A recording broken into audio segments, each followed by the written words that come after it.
first, I wanted to get to the sort of, I don't know if you want to call it drama around the vote for your position as vice chair. Recently, it's my understanding that there was a subcommittee that voted to, I don't know if vacate the voting is the right term to use, but basically nullify your election and redo it because of some rules stuff going on.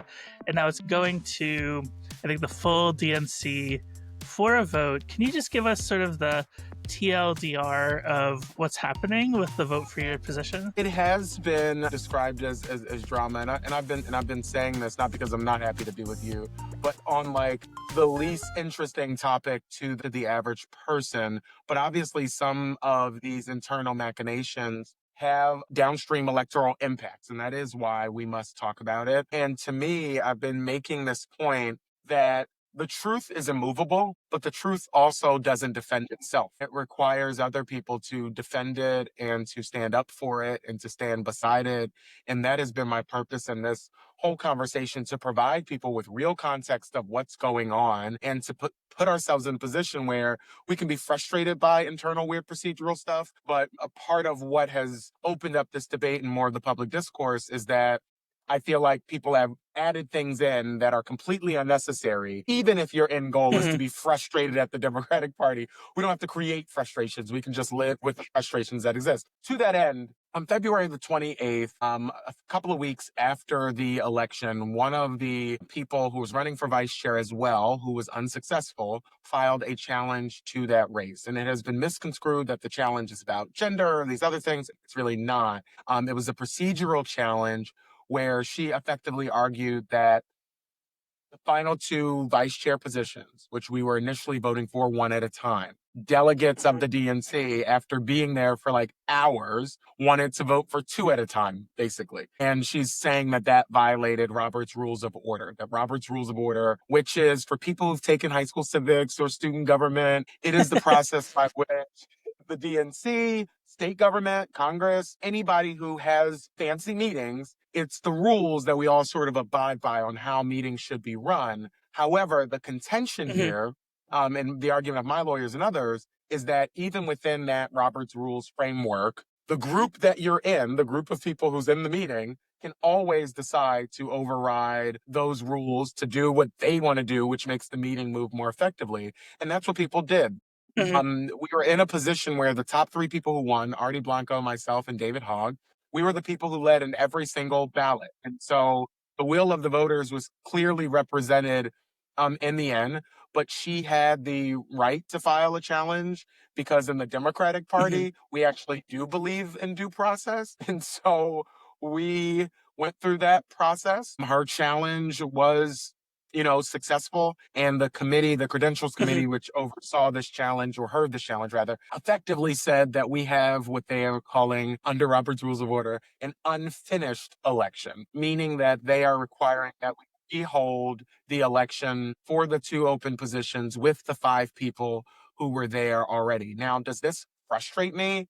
Heck yes. But the issue has been that there have been people who've used this to suggest that this exists as a way to get David Hogg, which is just couldn't be further from the truth. Okay, yeah. So you have David Hogg running around saying, I am supporting primary challenges to already elected Democrats, and this is the DNC trying to force me out of this position that I won. But what you're actually saying is that there was a challenge that was lodged way before all of this to the procedural order. So Hogg essentially is trying to drum up support and controversy by not being truthful. Is that how I'm interpreting things? I had this, and I'm going to bring it again for folks, okay? I have this handy-dandy timeline, which is so important. So I mentioned February 28th, the election challenge was filed. There's been a big conversation about whether or not DNC leadership should put our fingers on the scale and try to dictate the outcomes of elections, or whether or not we should stay the hell out of it and let voters choose. The chairman announced that on March the 25th, along with a whole other series of pro-democracy reforms, democratizing the DNC. And so it wasn't until April 16th that David said he wasn't going to abide by that. And David has taken these two events, which occurred months before what he decided to do, and said that these two events Yeah. are an attempt to respond to this thing.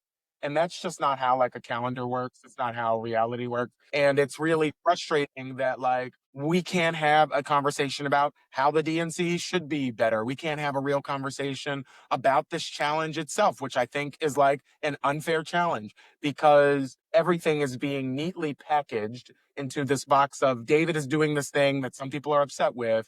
Therefore, anything that is done is, of course, retaliation. And I get how that's a neat story, a neat, easy narrative, just not true. And David knows it's not true.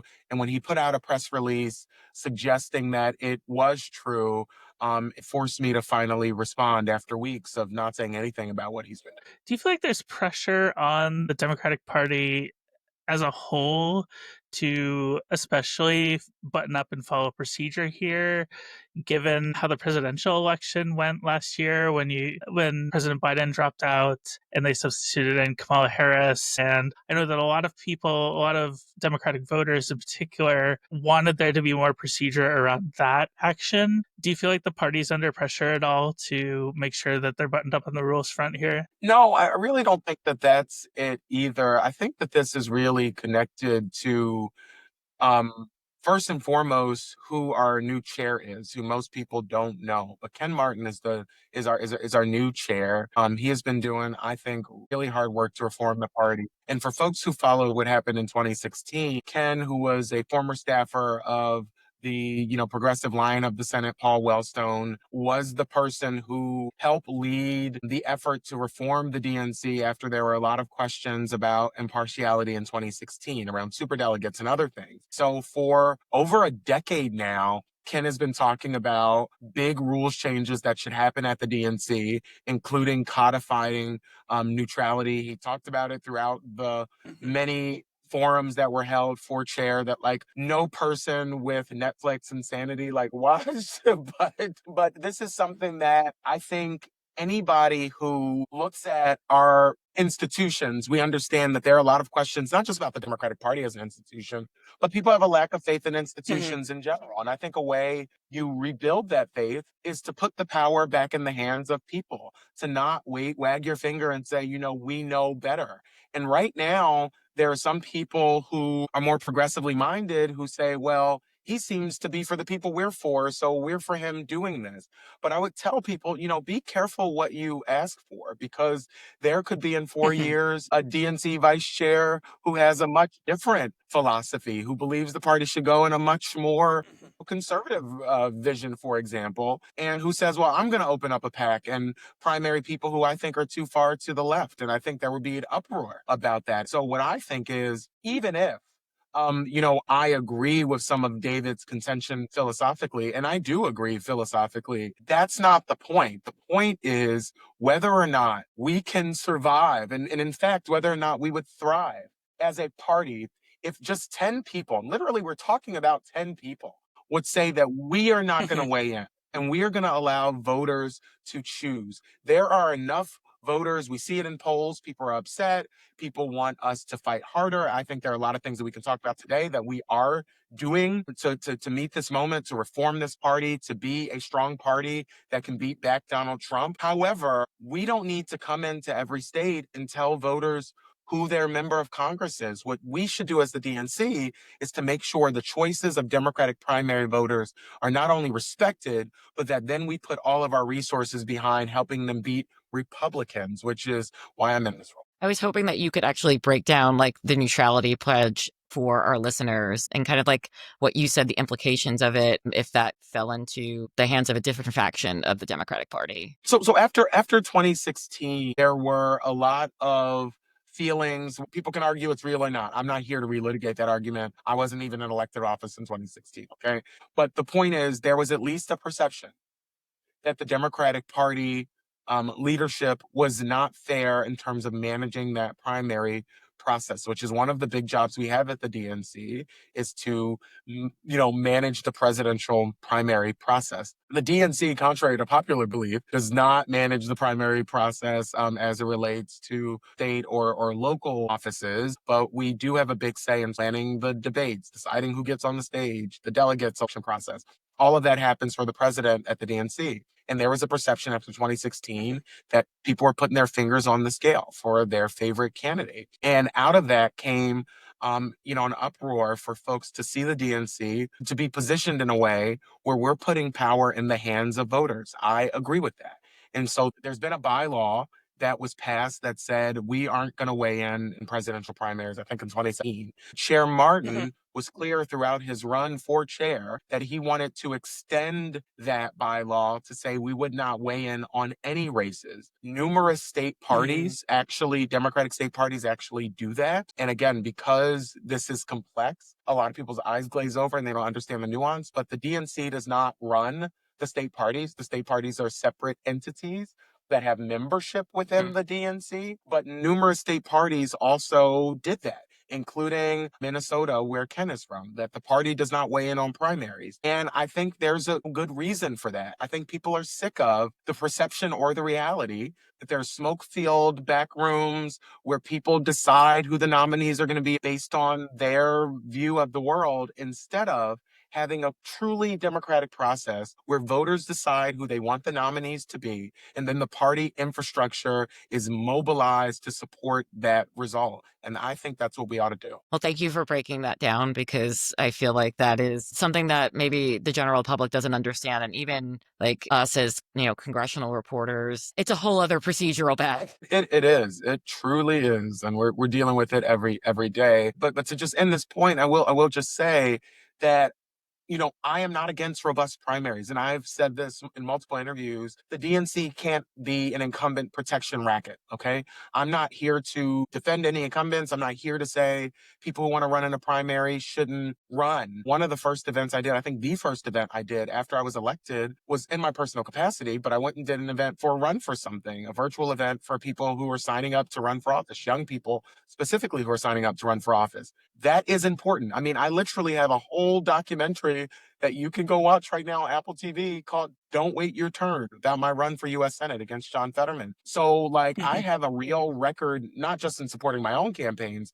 but in supporting other young candidates in my generation and folks coming behind me, because I understand the power of us giving voters choices and of putting forward a serious view of what the ideas that should drive this party should be, and having voters sort of dictate that. But once you're in this specific role that I'm in, I can't be doing that. Again, it's been conflated that, people want that us in Democratic leadership want leaders we deserve to stop doing what they're doing. Leaders we deserve can do whatever they want to do. Just like Emily's List works to elect women, and Victory Fund works to elect LGBTQ folks, and Collective PAC does that for Black candidates. That means in some instances, they're going to be running against incumbents. And nobody here is trying to shut down those organizations. In fact, they are an important part of the Democratic Party ecosystem. But it's their job to do that and weigh in the primary space. It's not even that it's our job or not our job. It creates a really nasty precedent that I don't think we should repeat. Yeah, can you explain exactly what the vice chair role is within the Democratic Party? So, I've often joked that if you have a favorite person on Jeopardy, The smile on your face. Yeah. That's right. That stumps them and kicks them off the show. Asking somebody who the last vice chair of the Democratic Party would be that question. That gets them kicked off immediately. But to your question, it really has range. You've had vice chairs who've done a lot, like Donna Brazile, who was interim chair of the party on 2 different occasions. She was a very involved vice chair who a lot of people I think still know. And then you've had vice chairs who haven't done much. So it's really ranged over the years. I've been a vice chair who I think has done quite a bit. In 111 days, I guess it's been. I've been to 8 states.